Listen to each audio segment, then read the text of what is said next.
nggak ada yang masuk.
Yang lain mana Fatia?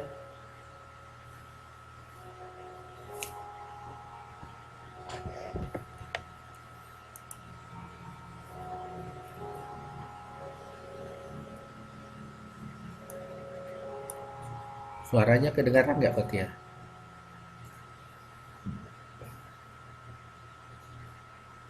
Nggak. Ada ya suaranya. Oh ya udah. Oke. Kalau Mbak Kotia di mana, di Taipei Mbak? Iya yang kemarin datang ya. Oke. Aduh, Taipei mah terjamin ininya internetnya kali ya. Mm-mm. Masih sendiri.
Nanti tolong absenin ya Santi ya.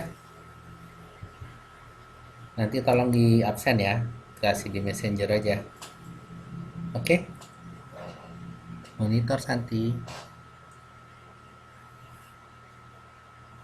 Mbak Teguh.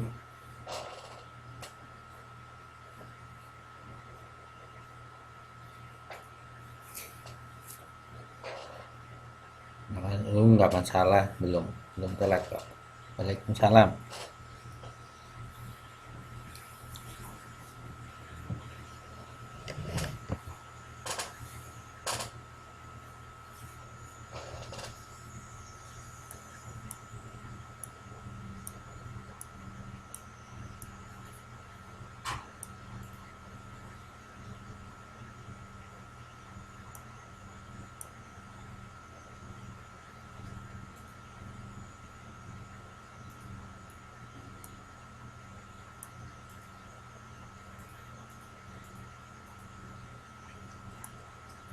Kan jauh.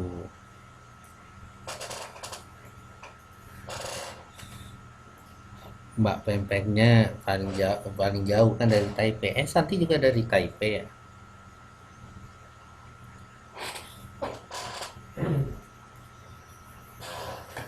Sama-sama Taipei lah.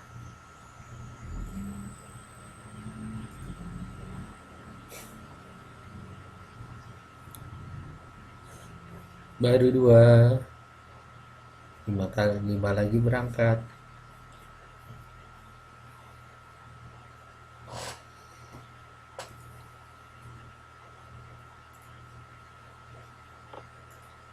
Oke ya sama Santi.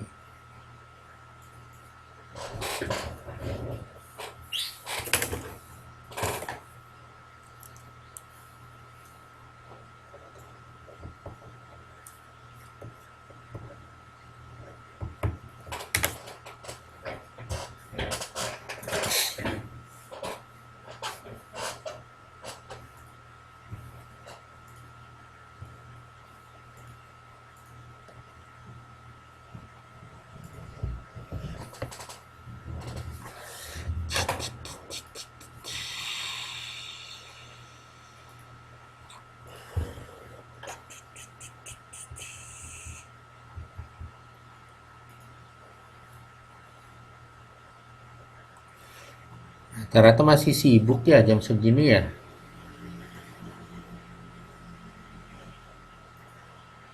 Kalau Mbak Minzi Lotus siapa namanya? Lupa saya. Waalaikumsalam.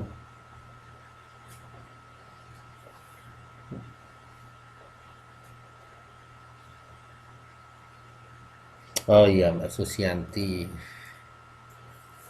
Susianti.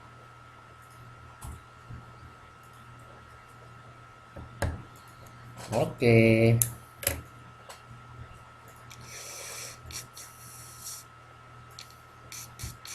Dah tiga. Oke, 10, 5 menit lagi ya. 5 menit lagi kita mulai lah pelajaran. Kita masih lanjut ke modul 4. Kemarin saya pinjam buku siapa ya? Mbak Kotiah ya, kalau nggak salah ya.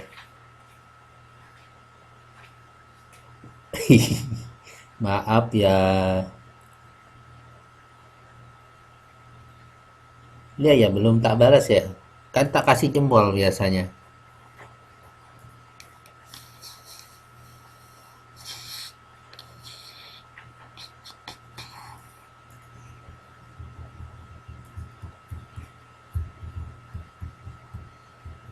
Kita PR kan baru dua kan? Baru dua kali kan? Mbak Lala Wiwis, welcome, welcome. Empat, oke.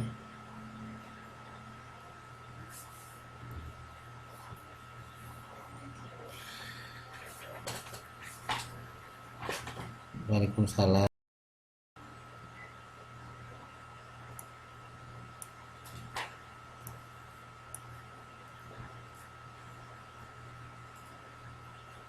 Ya,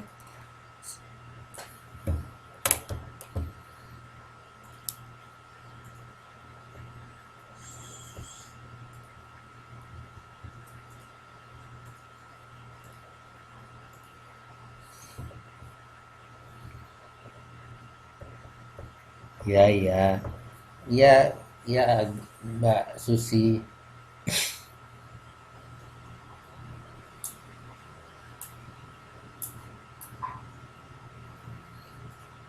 4 sudah. 4. 3 menit lagi.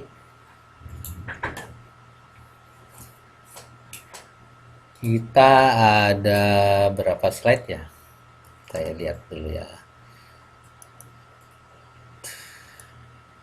11 slide. 11 slide 1,5 jam cukup lah.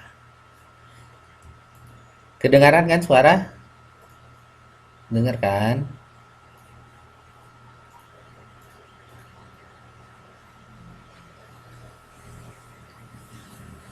Oke.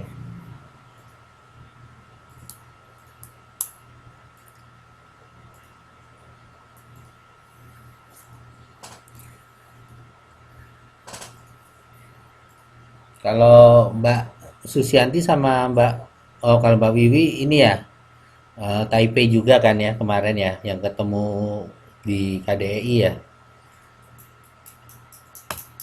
Kalau Mbak Susianti di mana?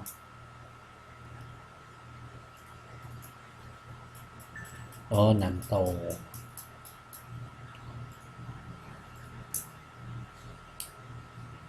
Oke.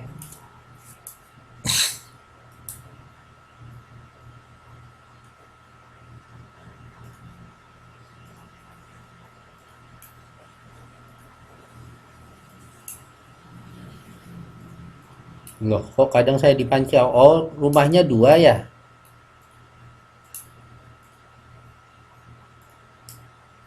Halo, waduh, kaya dong, dua rumah.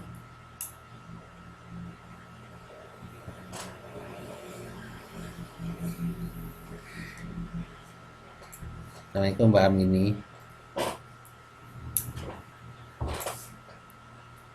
Jadi, berani bayar berapa? Oke.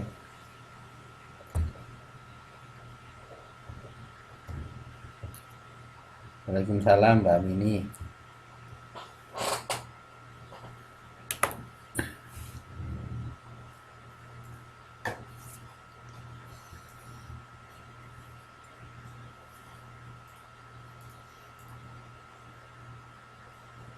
Ya, kita mulai aja ya semuanya ya. Kita lanjut pelajaran hari ini. Kita Pak modul 4. Modul 4. PowerPoint-nya kelihatan kan? Kelihatan kan? Judulnya Perdagangan Internasional. Yang lanjutan. Jadi Kak Dinda Arema. Dinda Arema siapa nama lengkapnya?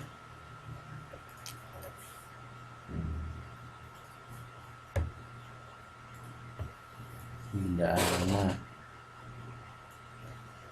Nama lengkapnya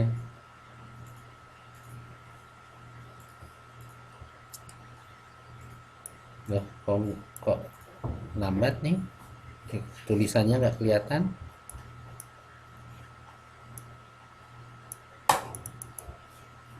Mereka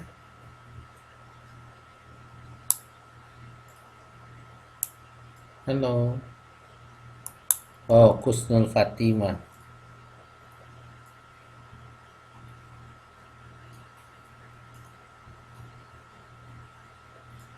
Iya, Santi mah tahu, Santi Cilacap kan, Teguh Susanti kan? Iya, Kusnul Fatimah. Kusnul Fatimah. Kusnul Fatimah. Ling Ana.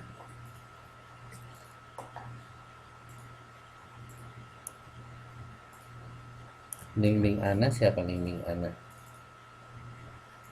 Ling Ana ya Ling Ana ya, kalau nggak salah ya. Ya ada 7. Ayo kita mulai ya. Kita pelajarannya perdagangan internasional. Kemarin di KDEI kita sudah belajar tentang keunggulan komparatif kan, keunggulan komparatif. Sekarang kita lanjutkan pelajarannya, sesuai dengan modul 4 dari buku kemarin saya pinjam dari Mbak Kotiah kalau nggak salah, yang buku paket kita langsung ke halaman 41 kalau 41 kebijakan perdagangan internasional. Jadi kebijakan perdagangan internasional itu ada dua, yaitu kebijakan proteksi dan kebijakan bebas. Kebijakan proteksi meliputi larangan impor dan larangan ekspor barang tertentu. Mungkin kalian pernah dengar kalau Indonesia itu dilarang mengekspor barang apa yang kayak di Newmont itu dilarang itu barang tambang jadi barang tambang mentah katanya begitu, tapi nggak tahu sekarang udah dibuka lagi atau enggak. Jadi ada barang-barang yang nggak boleh kita ekspor atau nggak boleh kita impor. Kalau Taiwan katanya nggak boleh mengekspor kayu, semua kayu harus diimpor. Terus proteksi yang kedua, penetapan bea impor dan ekspor. Jadi misalnya kalau ada barang-barang luar negeri, kita kasih cukainya, biayanya yang mahal. Oke. Mungkin kalau di Taiwan ini nggak boleh rokok Indonesia nih, lagi susah nih katanya rokok Indonesia. Rokok Indonesia nggak boleh masuk kan? Ini seperti itu. Terus yang ketiga, penetapan kuota impor. Boleh impor tapi nggak boleh banyak-banyak. Ya, arahnya kemana? Melindungi produsen barang-barang di Indonesia misalnya. Misalnya kita mau impor kedelai, boleh impor tapi maksimum sekian. Oke, Wawat, Wawat Selengki.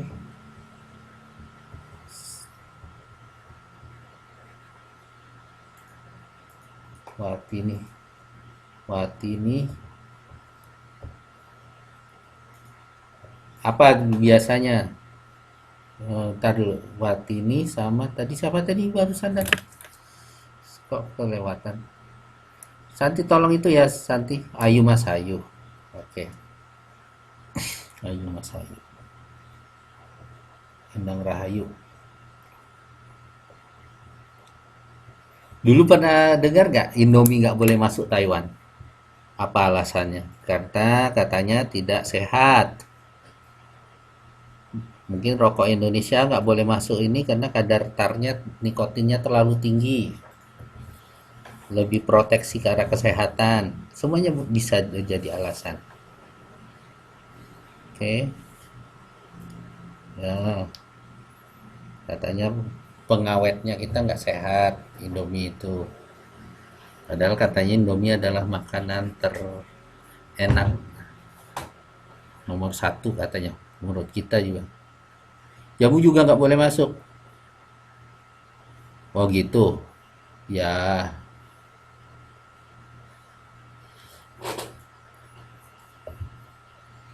jamu nggak boleh masuk. Baru tahu saya. Ya, di sini kan juga ada kan pengobatan alternatifnya sini juga udah maju, mungkin sudah terstandar gitu. Terus bisa juga pemberian subsidi.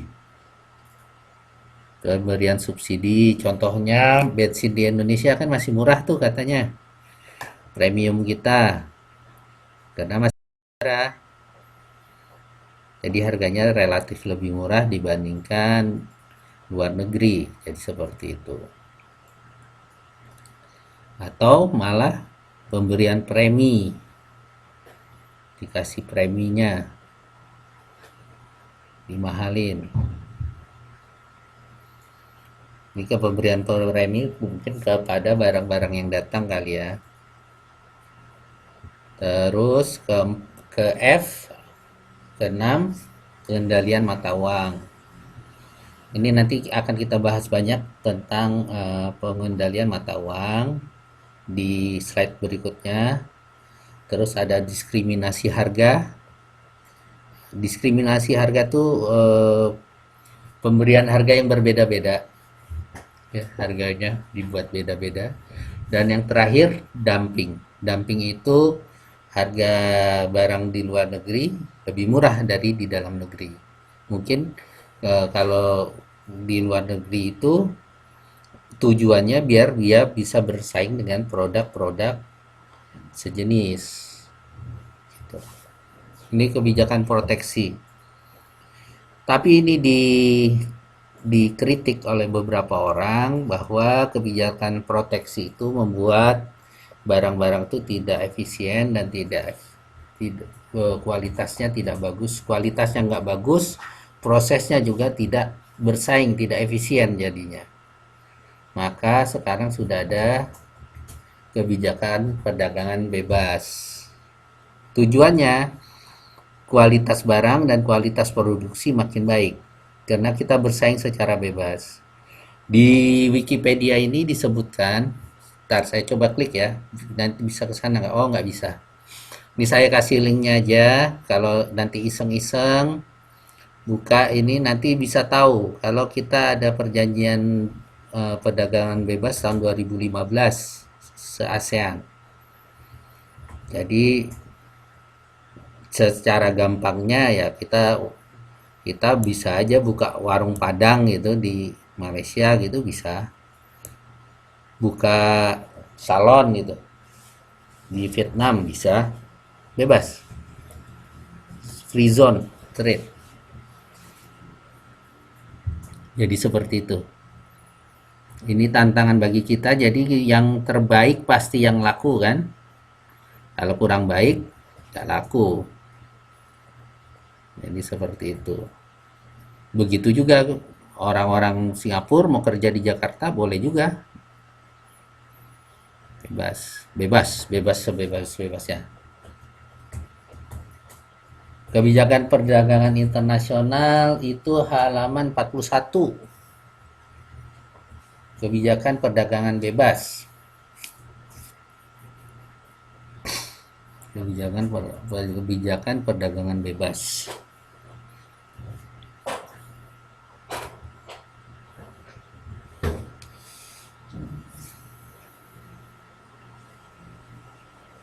Yo.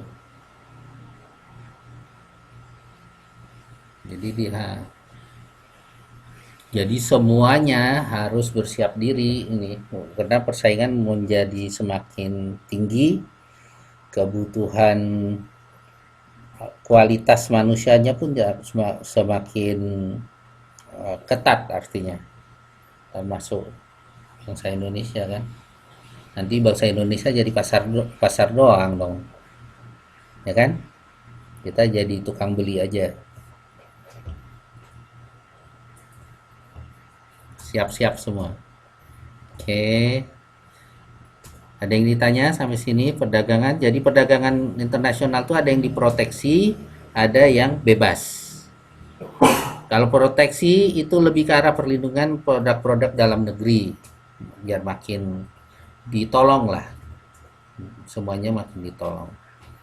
Semuanya dikasih tarif, pokoknya semua barang dari luar negeri itu jadi outputnya jadi lebih mahal karena lebih sedikit. Udah dikasih tarif karena yang barang yang di Indonesia lebih murah, dikasih subsidi. Jadi seperti itu. Tapi akibatnya di sisi lain secara teori karena kita ada barang-barang lokal kita itu dikasih proteksi, mutunya jadi jelek. Kalau mutunya jelek, kualitas barang artinya tidak baik. Kualitas produksinya juga biasa-biasa aja. Jadi masyarakat itu menikmati hasil yang buruk. Jadi seperti itu. Seperti itu ya arahnya. Jadi perdagangan internasional ada perdagangan proteksi, ada perdagangan bebas. Oke. Kita lanjut. Kurs. Saya baca ya, kurs masih di halaman 41. Kurs adalah perbandingan nilai mata uang suatu negara terhadap negara lain. Kurs akan berubah sesuai dengan perubahan permintaan dan penawaran suatu mata uang. Kalau gini Pak, nenek-nenek juga tahu. Tapi nenek-nenek yang ini kali ya, yang pernah keluar negeri ya, nenekku nggak tahu masalahnya.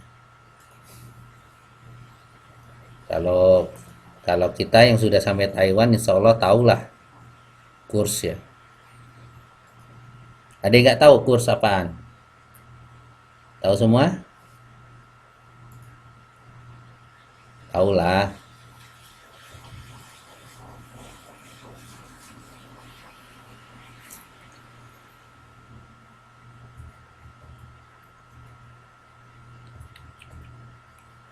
Nah, nilai mata uang suatu negara terhadap negara lain itu sistem. Ya, betul. Jadi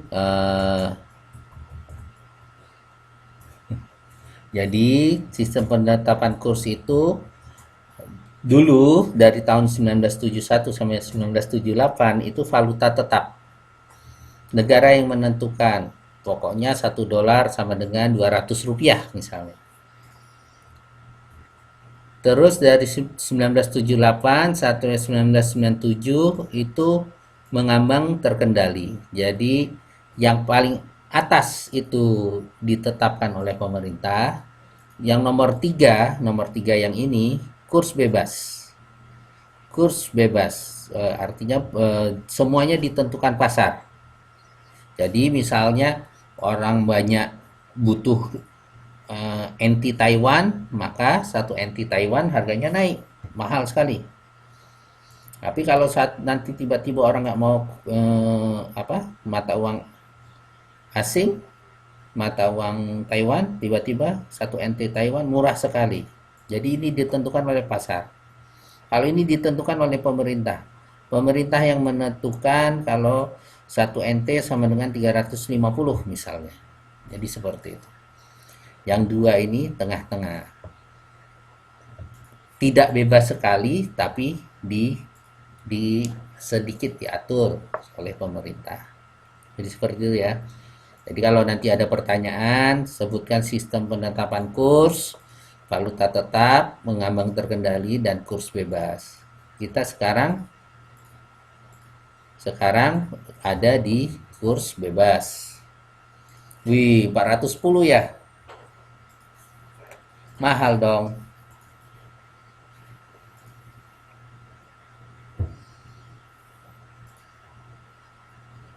Rata-rata gaji berapa nih, teman-teman?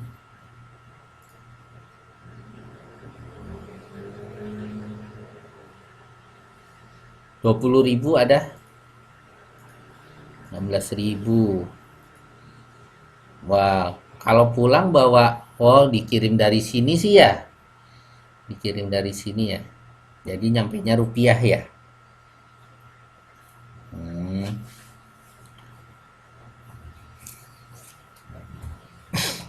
oke. Nah, kita lanjut ya. Lanjut ya. Sistemnya ada tiga, ingat. Valuta tetap, lawannya kurs bebas. Valuta tetap ditentukan oleh pemerintah, kurs bebas ditentukan oleh pasar. Yang tengah-tengah ini nomor dua, mengambang terkendali. Oke, kita lanjut. Sebab-sebab terjadinya pertukaran perubahan nilai tukar. Satu, permintaan mata uang asing. Jadi negara Indonesia butuh mata uang asing. Kenapa butuh mata uang asing?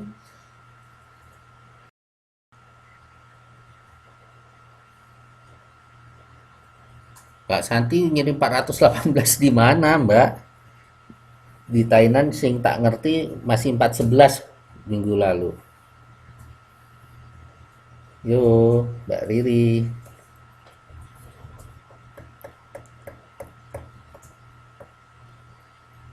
Waalaikumsalam.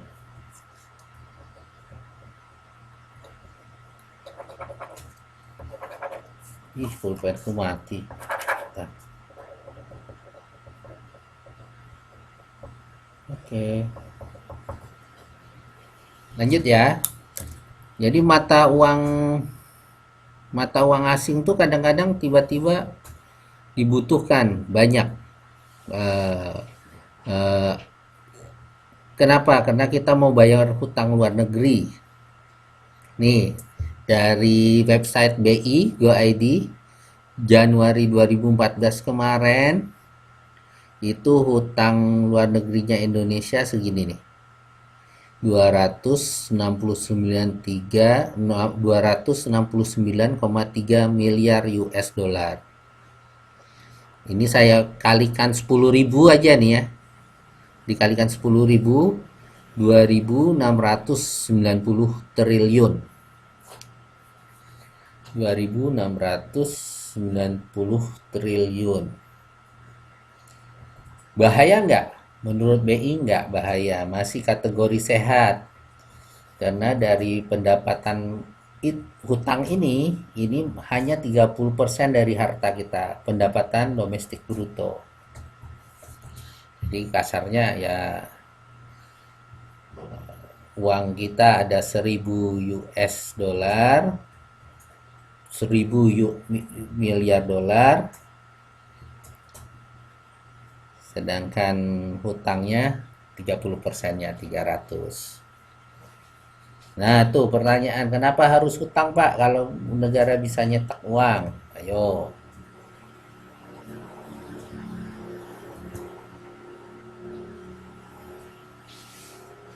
Dulu kita udah pernah tuh nyetak uang, nyetak uang, nyetak uang. Inflasi jawabannya. Ya, inflasi itu bukan itu. Ya, betul. Inflasi. Nanti kita kayak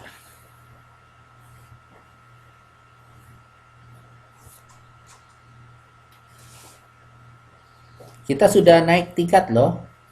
Kita sudah kategori negara apa ya, ibaratnya kita bukan secara kelas tahun kemarin kalau nggak salah kita sudah naik dari level negara berkembang menjadi negara maju tapi masih awal karena per kapita kita sudah di atas 3.000 dan katanya dalam 20 tahun ke depan kita lebih maju dari beberapa negara Eropa.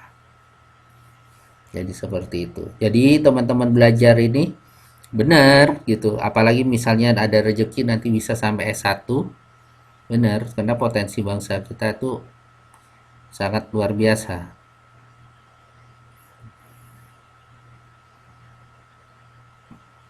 Ya, benar-benar.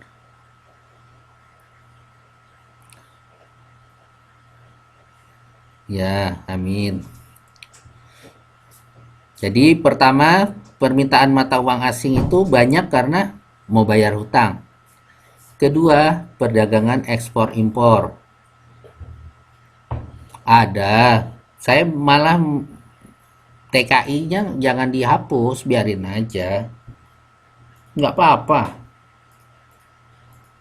Kalau saya ya, tapi misalnya jadi tenaga ahli, nggak masalah. Gitu.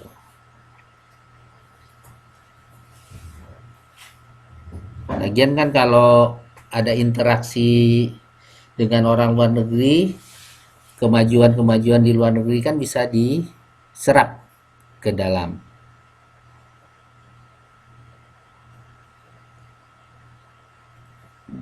Saya udah cerita belum bahwa di kampus saya ini apa yang jurusan ya yang jurusan eh, pendidikan anak usia dini sudah mulai membuka perawatan orang tua. Nah, jadi mereka cemas Indonesia akan menutup jasa-jasa yang sekarang ini, sehingga mereka melatih warga negara Taiwan untuk menjadi perawat itu, orang-orang tua itu. Jadi nanti sistem perawatan orang tua tuh model TK itu meniru Jepang. Jadi itu sekolah tapi sekaligus merawat orang tua. Tapi itu orang tua yang sehat ya. Orang tuanya harus sehat, sehat. Ya, seperti itu. Tapi ya kalau yang sakit mungkin masih butuh seperti kita sekarang. Seperti itu. Ya, dan itu cerah karena proporsinya orang Taiwan tua itu udah 30%. Jadi penduduknya berapa tuh, Dok?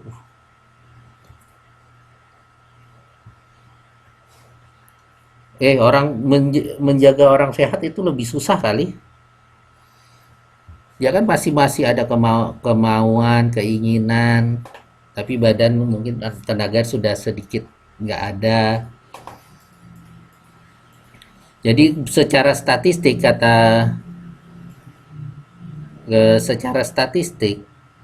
sebagian besar orang tua Taiwan itu setengah sakit.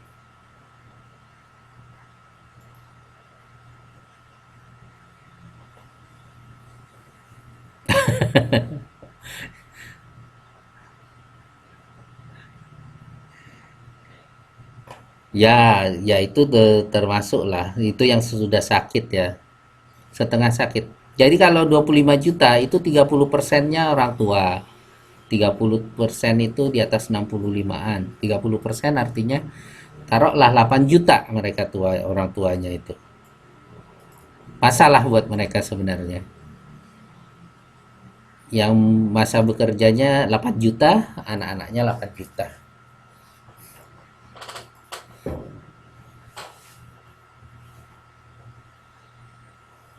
Nggak suka nggak suka memproduksi apa nggak suka hamil. Kalau membuat anak mungkin masih suka kali. Ups, salah ya.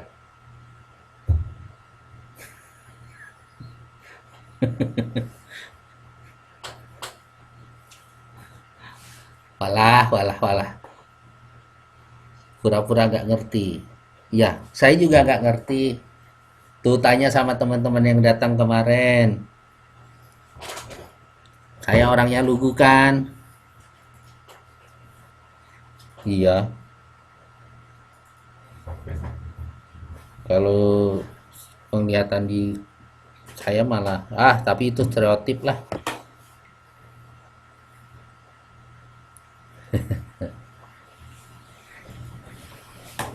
Ya, balik lagi. Jadi permintaan mata uang asing itu karena pembayaran utang luar negeri, perdagangan ekspor impor ya iyalah kita butuh jual barang, nanti barangnya datang dalam bentuk mata uang asing. Kalau kita impor nanti bayarnya pakai mata uang asing. Dan yang ketiga ini spekulan. Spekulan ini sering kadang-kadang borong dia karena dia tahu nanti arah mata uang asing kita akan turun atau akan naik. Jadi banyak yang spekulan.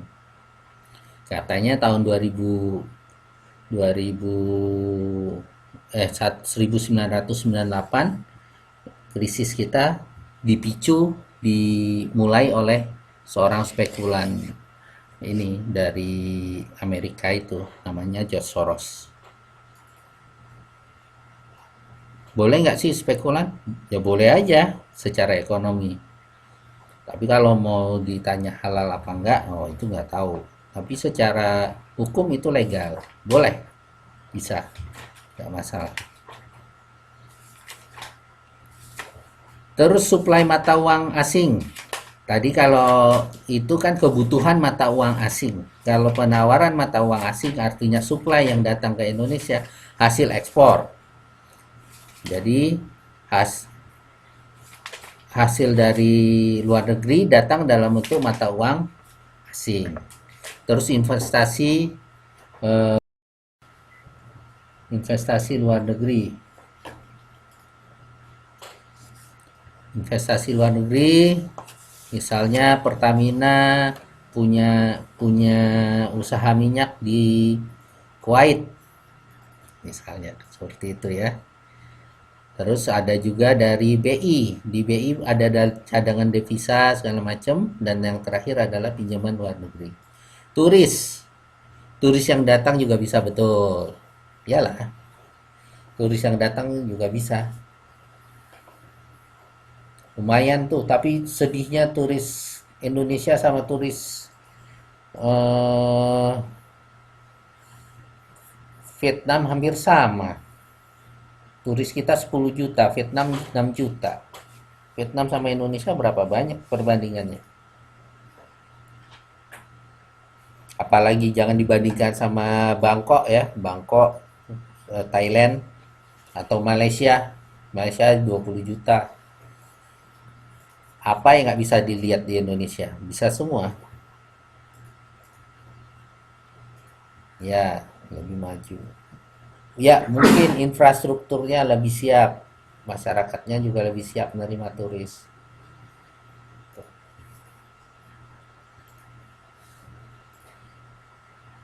Seperti itu. Kadang-kadang sedih juga dengarnya. Bacanya. Oh ya, balik lagi ya ke sini ya. Jadi hutang bangsa kita tuh 2.690 triliun rupiah. Itu saya bagi 250 juta, itu kira-kira seorang hutang 10 juta lah. Jadi setiap orang kita tuh punya hutang 10 juta rupiah. 10 juta rupiah kebayar nggak sih? Bayar lah ya. Tapi belum tentu semua orang bisa bayar 10 juta ya. Saya berempat. Saya istri anak dua. Jadi hutang saya 40 juta dong. Berat juga 40 juta mah.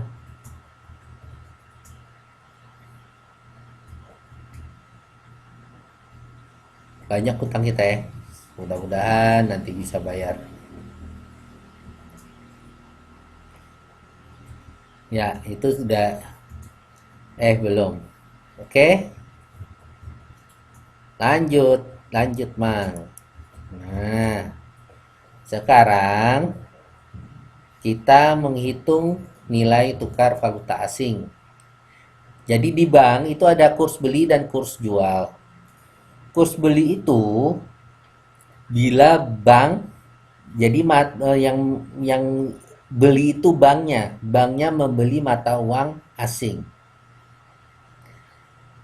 Kurs jual artinya bank itu yang menjual mata uang asing. Oke, ini yang di slide ini jadi PR ya. PR-nya dua ini. PR-nya dua ini.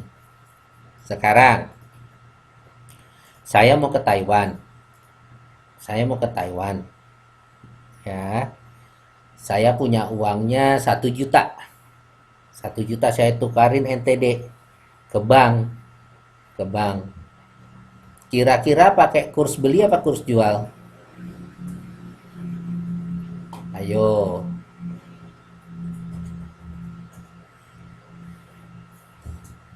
Kurs jual dapatnya berapa? Kurs jual. Karena bank menjual mata uang asing. Saya bawa rupiah, saya mau beli NTD. Artinya banknya jual mata uang asing. Maka dipakai kurs jual. Saya ke sini ya. Kurs jual tadi berapa? 39 berapa sih? 395.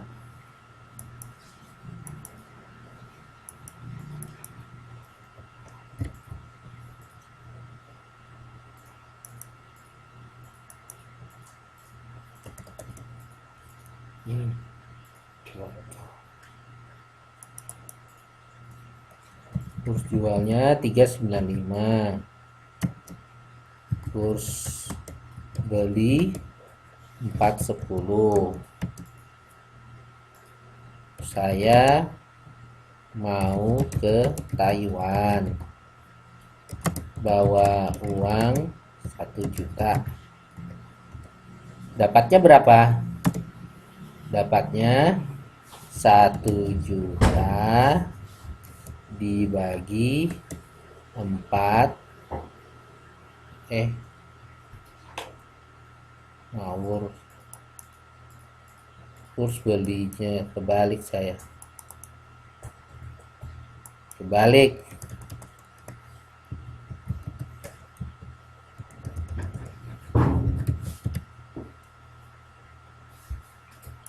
Satu juta dibagi 4/10 sama dengan Piroki.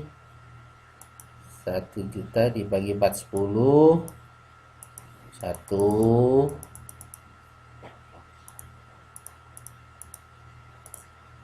2.439 24 2000 2400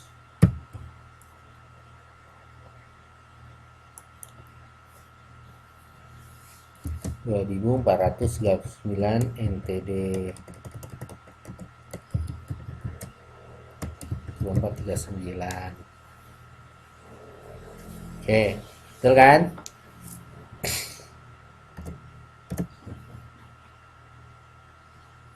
Saya pulang dari Taiwan.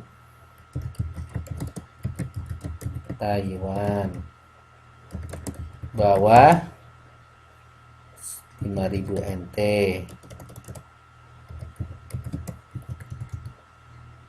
Maka rupiahnya berapa? Gimana caranya? NTD 5.000 kali 395 sama dengan berapa rupiah?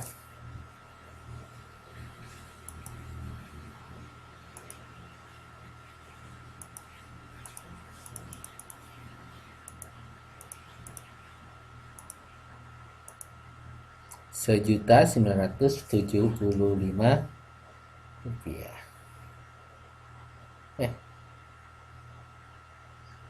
Betul, betul.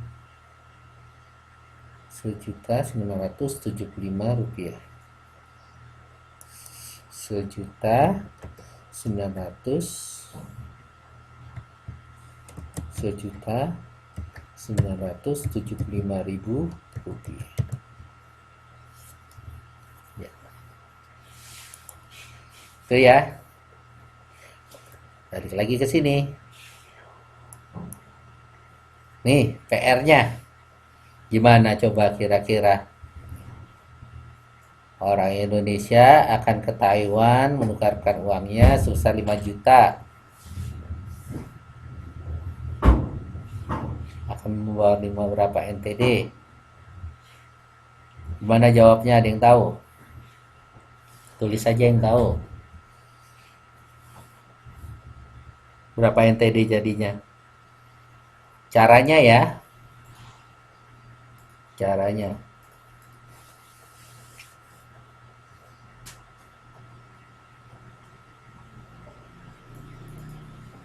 Lima juta dibagi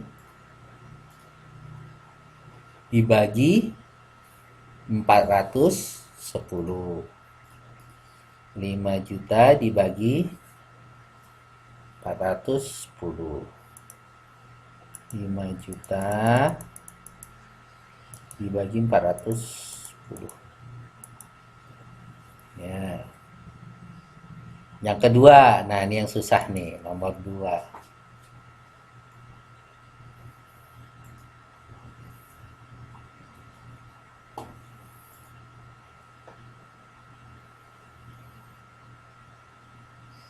Gimana Ayu dapat ya itu yang pertama 12.195 betul.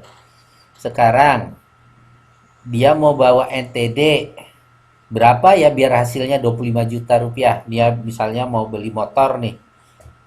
Motor ada nggak ya 25 juta? Janganlah beli motor 25 juta. Mau beli apa?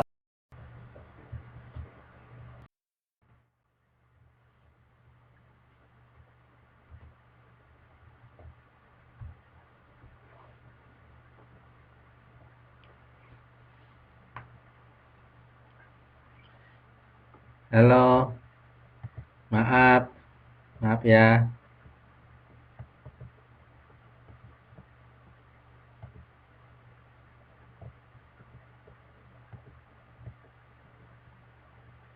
Disconnect. Nggak tahu tadi kenapa. Oke. Ya, ini coba kita gedein. Twing. Wah, makin ke sana aja dia. Gimana caranya biar bisa ke situ ya?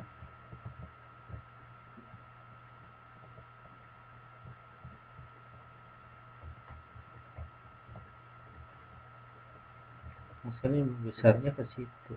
Oh, ini.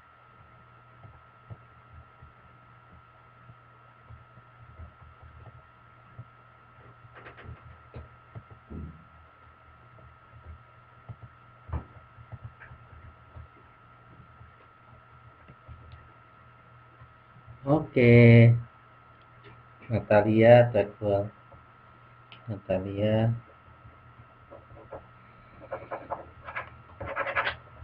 Natalia.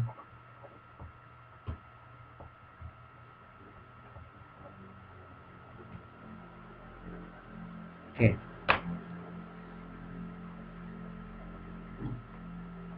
Ya udah, saya bacain aja ya. Oke.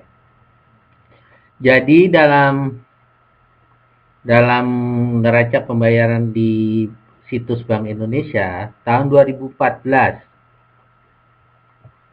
kita langsung ke totalnya aja. Total barang, total barang itu ekspornya 175.280 juta US dollar. Masih lebih besar ekspor barang. Ya, kenapa Mbak Toel? Pak, kenapa? Pak, ya sudah dicatat. Nanti si Santi mana Santi? Ada nggak?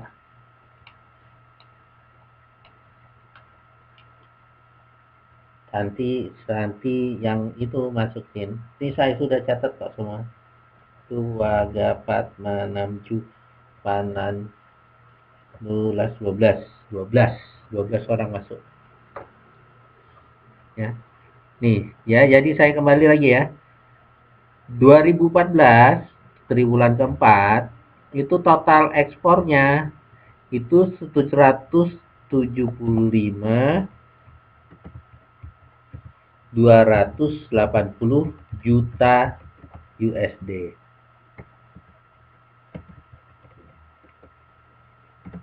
Tuh ekspornya. Impornya 168.387 juta USD. Jadi masih positif. Kalau menurut barang itu kita masih positif. Dari ekspor migasnya masih 145 juta. Jadi sebagian salah saya. Ekspor migasnya 28 juta. Ekspor migas 28.752 juta. Impornya 45.92 juta. Jadi kita sudah bukan eksportir minyak lagi. Ya, minyak kita sudah defisit, sudah habis. Sudah habis. Ya, betul. Sisi lain, jasa, sektor jasa, kita juga importir. Kita juga importir.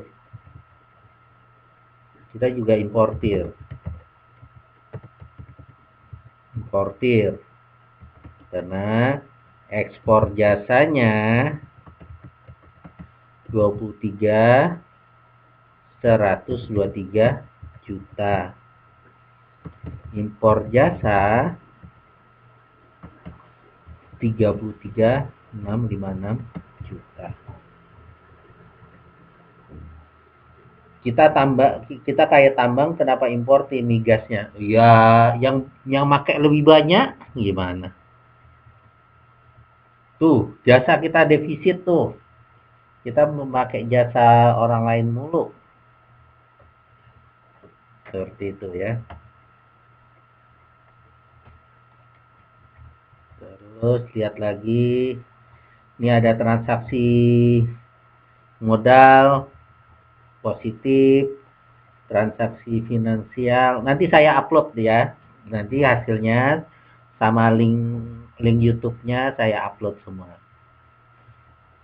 PowerPoint sama laporan BI nanti saya upload semua. Transaksi finansial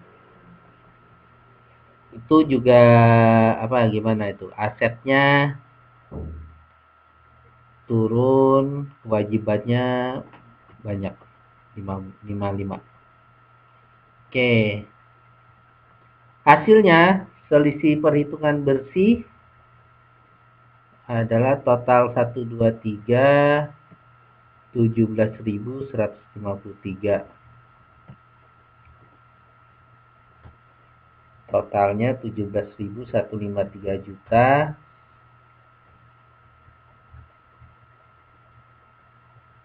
Selisih perhitungannya bersih masih negatif, masih 15.000. 15.000 si positif ya, alhamdulillah. Apa yuk? Oh ya, itu kita sampai jadi TKI tapi tidur pakai jasa orang lain.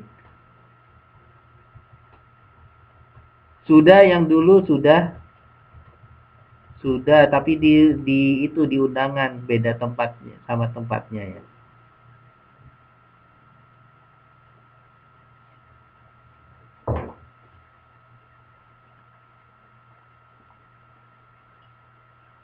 Jasanya orang lagi ya. Ini penyalurnya orang Taiwan juga ya.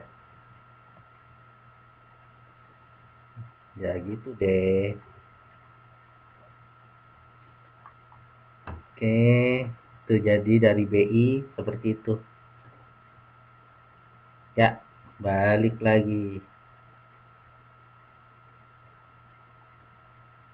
Anggap itulah hidup Mbak Ayu, saling membutuhkan dan saling melengkapi. Ya,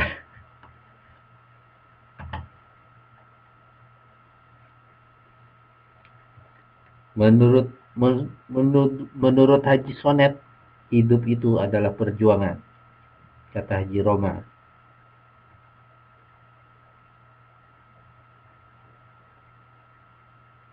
Ya karena kita belum mampu. Andaikan mungkin sudah mampu tapi belum dipercaya, gimana coba? Adalah yang orang Indonesia yang bisa PLTU. Teman-teman saya yang teknik elektro bisa tanda petik agak marah-marah kalau dibilang nggak ada yang mampu ngelola PLTU. Ada, PLTU mah gampang katanya.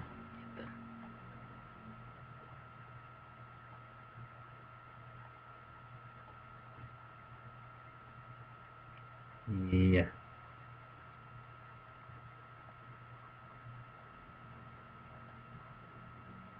Oke.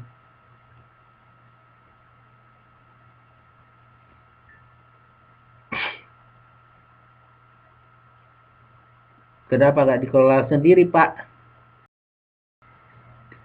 Dengan antara kesempatan, mungkin juga kesempatan, kepercayaan itu belum bisa. Saya sambil minum ya. Kedengaran nggak saya minum? Kritis. Kenapa? Tuh tadi siapa yang nanya tuh, Pak? Neng Tia. Kenapa Neng Tia? Neng Tia nanya apaan?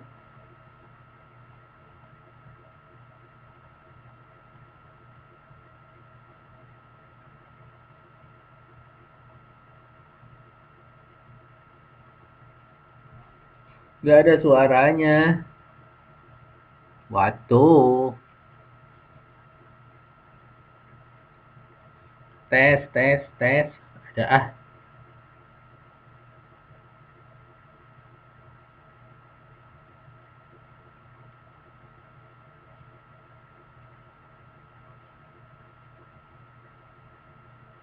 Banyak yang typing tapi lag ya di tempat saya kok tulisannya.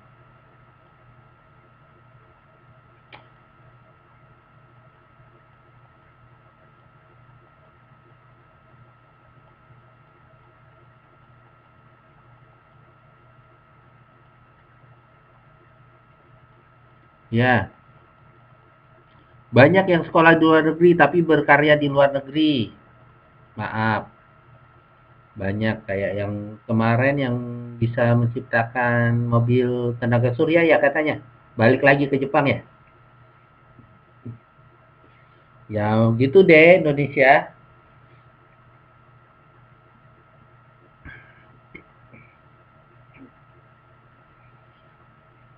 Yang potensi malah direkrut negara lain. Di negara sendiri mungkin penghargaannya kurang. Atau kesempatannya kurang. Kesempatannya kurang. Mungkin, mungkin. Nanti mudah-mudahan berubah makin lama makin baik. Semoga.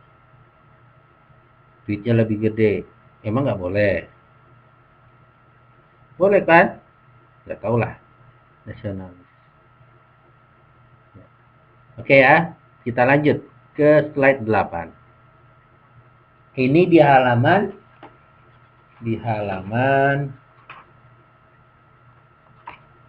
44. Jadi ada neraca yang menceritakan apa yang isinya tadi, yang sudah kita lihat yang kecil-kecil kayak kayak semut tadi. Ada neraca perdagangan, ada neraca modal, ada neraca moneter. Neraca perdagangan yang kita lihat tadi, ekspor, impor, barang, jasa. Kalau neraca modal itu ada deposito bank uang kita, uang kita juga ada di bank dunia gitu kan, surat berharganya. Ada yang pendek, jangka pendek, ada jangka pendek di bawah 1 tahun, jangka panjang di atas 1 tahun. Neraca moneter yaitu ikhtisar tentang cadangan emas kita, ya kita punya tabungan emas, ya, dan devisa valuta asing kita, gitu ya. Jadi seperti itu isinya. Terus ke-9, macam-macam neraca pembayaran. Ada pembayaran seimbang, yaitu debit sama kreditnya seimbang. Terus defisit, sebagian besar seperti ini. Defisitnya lebih banyak daripada debitnya lebih banyak daripada yang masuk. Implikasinya banyak aset atau dana yang lari ke luar negeri. Terjadi pemborosan devisa. Di sana juga disebutkan di halaman 45, dan menurunkan nilai kurs mata uang negara yang bersangkutan. Di sisi lain, neraca pembayaran surplus, ada aset lebih untuk pembangunan. Kalau ada surplus, ada yang bisa kita buat bangun sekolah kayak. Beli apa kemarin? Kalau di Jakarta beli UPS. Mahal banget ya penghematan devisa. Mungkin kita tuh sebenarnya kaya kayak itu ya. Salah kelola aja kali. Yang nomor 3 ini bisa diperdebatkan ya, nilai kurs. Yang penting itu bukan positif atau negatif menurut saya. Yang lebih penting stabil lah. Kita mau usaha, misalnya kita banyak importir, kalau nilai tukarnya berubah-berubah terus kan repot juga kan. Gitu juga kalau kita eksportir. Nanti salah satu dari kalian bisa balik ke Indonesia terus ekspor ke Taiwan, siapa tahu? Kan repot.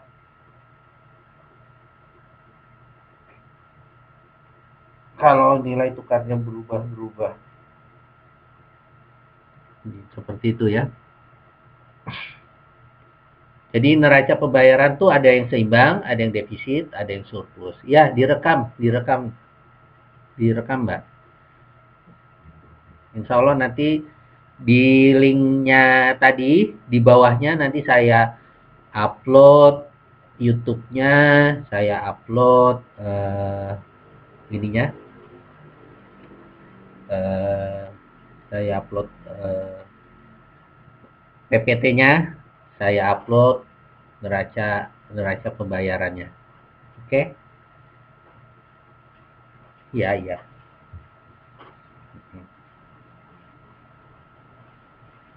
Ya, dua lagi selesai. Terus dibahas juga tentang devisa dan pembayaran internasional. Devisa merupakan penerimaan negara yang berasal dari kegiatan antar negara. Ekspor, jasa. PR-nya ada di PPT. PR-nya di PPT.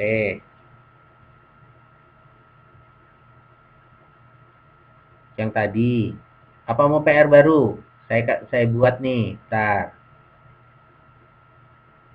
PR-nya yang baru ya. Ntar. Baru. Oke. Nanti saya buat habis ini. Sedangkan hubungan internasional menimbulkan hak dan kewajiban yang dinamakan pembayaran internasional. Pembayaran internasional ada berbagai macam caranya, ada 6. Pembayaran tunai, dibayar dengan emas, dibayar dengan vessel, letter of credit, terus transfer telegrafis. Jadi, ini 2, 3, 4, 5. 2, 3, 4, 5 ini cara-cara pembayaran lah.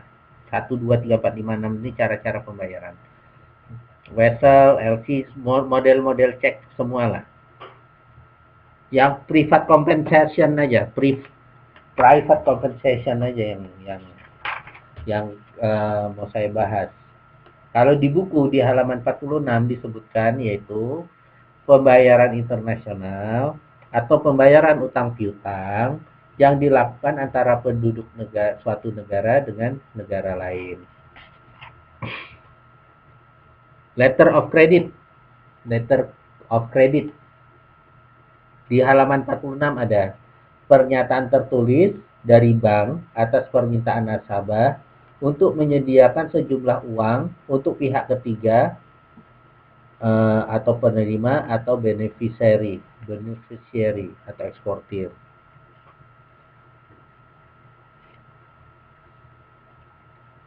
Jadi itu cara pembayaran. Yang nomor ini nih, yang private compensation ini, private compensation. Mungkin saya harus konfirmasi juga mungkin, tapi ini arahnya kayak ini, kayak Jerman sama Indonesia. Indonesia punya hutang sama negara Jerman. Bayarnya gimana coba? Dengan mengirimkan mahasiswa sekolah ke sana. Aneh kan? Dia suruh bayar hutangnya cukup dengan mengirim mahasiswa sekolah di sana.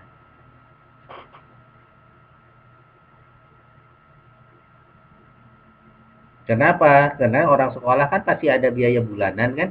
Biaya bulanannya dikirim oleh bangsa. Dia belanja di sana, padahal di Jerman sekolah gratis. Banyak pakai biaya bulanannya aja hidup.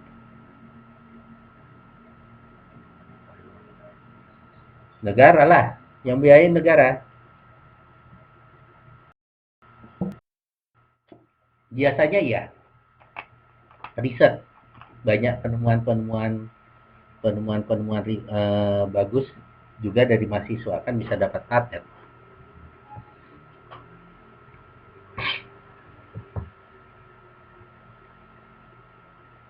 Dari sekolah itu kalau di Australia itu penerimaan nomor 3 itu.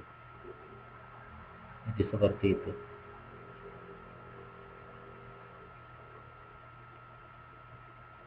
Mahasiswa Indonesia, beasiswa di Taiwan banyak banyak. Tapi Taiwan juga ini kok banyak yang beasiswa, banyak juga beasiswa Taiwan. Beasiswa negara Taiwan sama beasiswa dari Indonesia kayaknya lebih banyak dari Taiwan deh yang sekolah di sini. Iya, eh, negara Taiwan ngambil manfaatnya itu, manfaat dari dikerjain di situ. Oke, kita lanjut ya ke slide terakhir ya. Tereng-tereng, slide terakhirnya adalah utang luar negeri. Utang luar negeri. Kekurangan modal, ya hutang. Kalau kurang duit, hutang. Kebaikannya mendorong pertumbuhan ekonomi, meningkatkan pendapatan masyarakat, meningkatkan arus barang, mengurangi inflasi. Ini di halaman terakhir tuh. Keburukannya masyarakat hidup konsumtif, ketergantungan pada donatur, hilangnya kesejahteraan karena membayar hutang. Jadi gini aja lah gampangnya. Kita mau punya motor nih, tapi belum punya duit. Hutang dong caranya. Ya gitulah kira-kira. Kita kekurangan modal, ya hutang. Masalahnya hutangnya itu boleh sama orang luar negeri, boleh sama IMF, boleh sama negara masyarakat. Coba bangsa kita sudah sedikit lebih maju. Mungkin negara ngeluarin obligasi, negara masyarakatnya mau beli banyak-banyak misalnya. Jadi dia nggak perlu utang luar negeri. Jadi seperti itu ya. Secara teori, hutang itu untuk mengatasi kekurangan modal. Kan untuk pembangunan kita perlu modal ya, untuk pembangunan. Untuk buat jalan, untuk buat infrastruktur lainnya.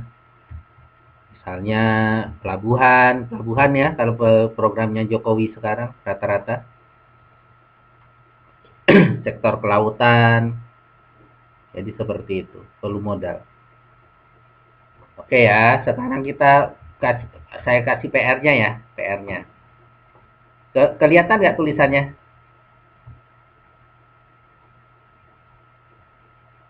Kelihatan nggak? Oke, kurs,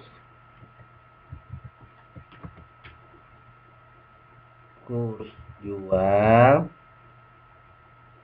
kurs beli USD sekarang ya, US dollar ya, 12.100. Kurs jual 12.300. Ini yang atas US dollar. NTD kurs beli 395, kurs jual 400.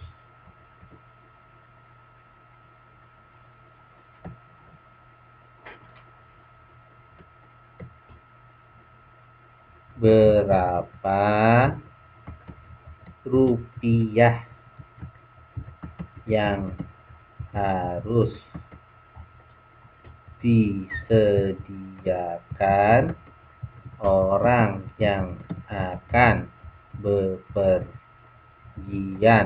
ke luar negeri bila dibutuhkan uang sebesar 500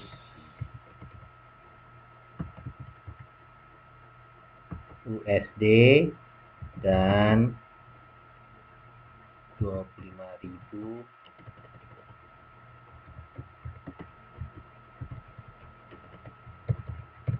Oke, bisa.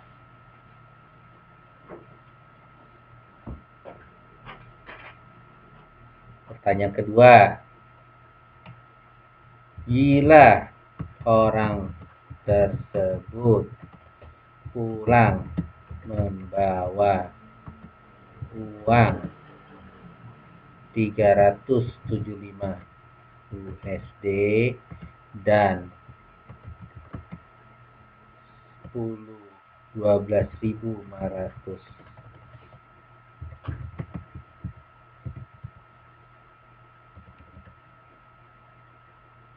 maka berapa rupiah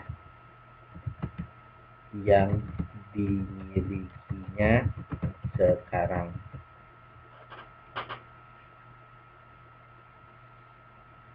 Kebaca? Terbaca?